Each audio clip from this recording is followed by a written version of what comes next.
Hello students, चलो अभी शुरू करने जा रहे हैं हम लोग ना लॉग। ठीक है, लॉगरिथम के बारे में देखते हैं।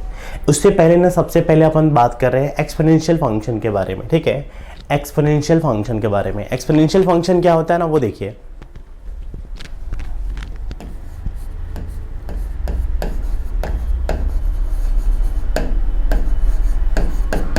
Exponential function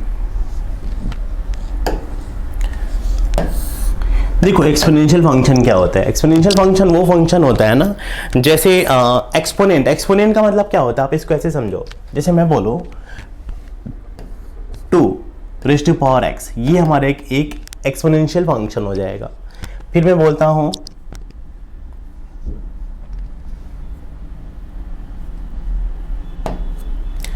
3 raised to power x, ये भी हमारा एक एक्सपोनेंशियल फंक्शन हो जाएगा। 4 raised to power x, ये भी हमारा एक एक्सपोनेंशियल फंक्शन हो जाएगा। अगर मैं बोलूँ 1/2 raised to power x, ये भी हमारा एक एक्सपोनेंशियल फंक्शन हो जाएगा। मैं बात कर रहा हूँ 3/4 raised to power x, that is also हमारा एक एक्सपोनेंशियल फंक्शन हो जाएगा। एक्सपोनेंशियल फंक्शन का मतलब क्या होता है, एक्सपोनेंट का मतलब क्या होता है, उस चीज़ को मैं आपको बताने की कोशिश कर रहा हूँ। देखिएगा, अगर मैं बात कर रहा हूँ सिंपल, देखो y=2 raised to power x, इसका मतलब क्या हुआ, ये हम लोग बोलते हैं एक्सपोनेंशियल फंक्शन। आखिर इसको क्यों बोलते हैं एक्सपोनेंशियल फंक्शन? चलिए, इसका भी काफ़ी इंटरेस्टिंग कहानी है। देखो, अगर मैं बोल रहा हूँ, इसका थोड़ा टेबल और ग्राफ से समझने की कोशिश करते हैं। ये y हो गया, ये x हो गया। ठीक है, आप एक काम करो, x की वैल्यू 1 पुट करो। जब x की वैल्यू 1 पुट करोगे तो y की वैल्यू क्या आएगा, बताइए। चलिए, उससे पहले मैं बताता हूँ, 0 पुट करिए x की वैल्यू। 0 पुट करेंगे तो क्या आएगा, 1 आएगा। फिर जब x की वैल्यू 1 पुट करेंगे तो क्या आएगा, 2 आएगा। फिर अगर 2 पुट करेंगे तो क्या आएगा, बताइए, 4 आएगा। 3 पुट करेंगे तो क्या आएगा, 8। 4 पुट करेंगे तो 16। 5 पुट करेंगे तो 32। 6 पुट करेंगे तो 64। 7 पुट करेंगे तो 128। 8 पुट करेंगे तो 256। और 8 नहीं, ये 9 था। 10 पुट करेंगे तो 2 to the power 10, I think 1024 होता है।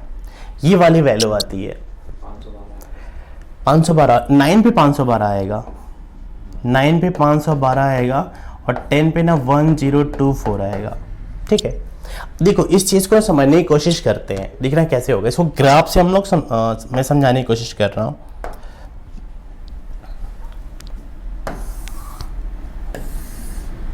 जब आप x की वैल्यू 0 पुट करोगे तो y का वैल्यू मिलेगा 1। यानी सिंपल सी बात है,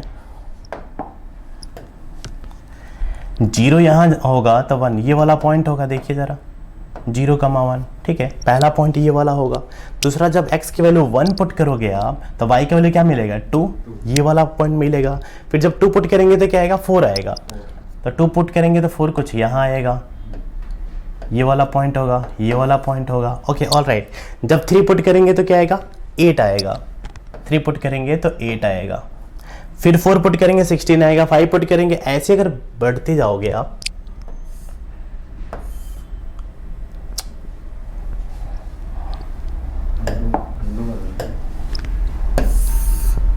सपोज कर लो, ऐसे बढ़ते जाओगे तो ये पॉइंट आएगा, फिर ये पॉइंट आएगा, फिर ऐसे पॉइंट आएगा। देखो ये कैसे जा रहा है, ऐसे जा रहा है। ठीक है, अच्छा, जब x की वैल्यू -1 पुट करेंगे, जरा एक और टेबल इसका देखना जरा।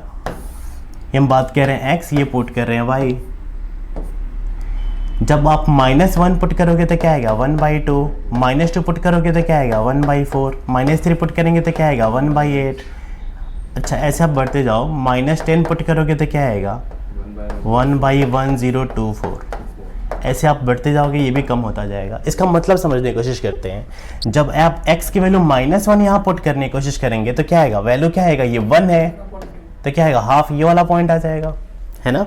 अच्छा, फिर अगर आप -2 पुट करोगे तो क्या आएगा, और भी इसका हाफ हो जाएगा, 1/4, तो ये वाला पॉइंट आएगा। हेलो, ओके, ठीक है। देखो, y=a⁴x अगर ऐसा होता है तो अपन क्या बोलेंगे, एक्सपोनेंशियल फंक्शन।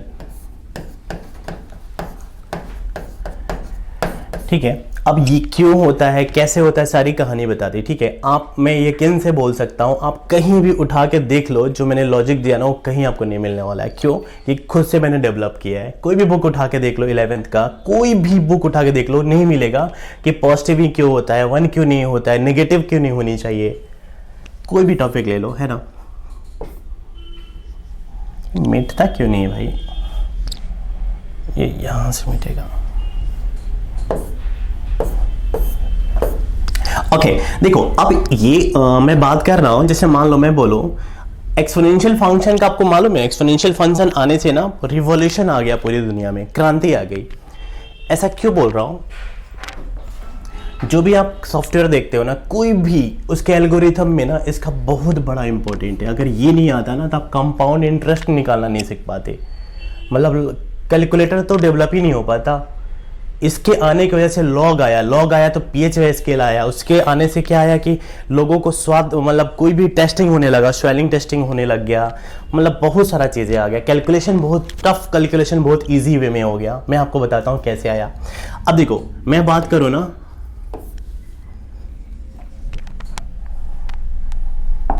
सिंपल अगर मैं बोल रहा हूं कि y इक्वल्स टू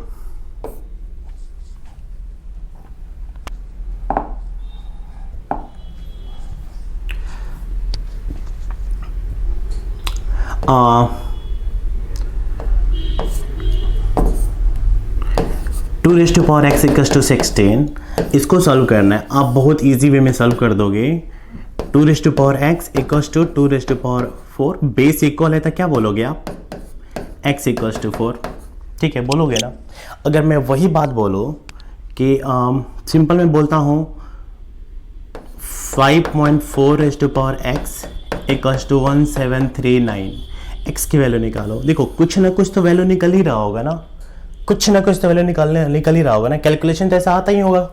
इतनी सारी हार्ड फंक्शन है, इतनी सारी हम लोग आर्टिफिशियल इंटेलिजेंस के ज़माने में जी रहे हैं, तो जाहिर सी बात है इसको कैलकुलेशन को सॉल्व करना होगा। ऐसे कुछ भी अगर कैलकुलेशन, टफ कैलकुलेशन आता है ना, कुछ भी, मैं बोलो 502,479 to power x equals to something, कुछ भी लिख दिया, 50 कुछ भी लिख दिया, x की वैल्यू निकालनी है। अब कहोगे कहाँ से ये आएगा भाई, सैटेलाइट वगैरह कोई भी काम होगा, ऐसा कैलकुलेशन आता है ना, इसको सॉल्व करने के लिए ना अपन लॉग का इम्प्लीमेंट करते हैं। तो एक्सपोनेंशियल फंक्शन के आने से क्या हुआ ना, हमारा लॉग का जो मेजर जो कैलकुलेशन हुआ ना, ये इसका इस्तेमाल हुआ। ये सबसे पहले इस्तेमाल कब हुआ, सेकेंड वर्ल्ड वॉर के बाद हुआ। वो भी यूएस आर्मी ने डेवलप किया था इसको। यूएस आर्मी का स्ट्रेटजी था एलपीपी, जहाँ पे लिनियर प्रोग्रामिंग प्रॉब्लम आया, उसको ही यहाँ से सॉल्व करना सीखे हुए लोग। मतलब इसको डेवलप करने में 100 साल से ज़्यादा समय लग गया।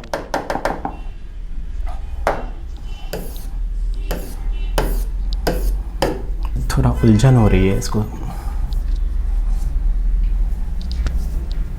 ठीक है, अब देखो अपन क्या कर रहे हैं ना, अब इस ऐसे क्वेश्चन को सॉल्व करने के लिए ना लॉग का इंप्लीमेंट करते हैं। देखो मैं बात कर रहा हूं ना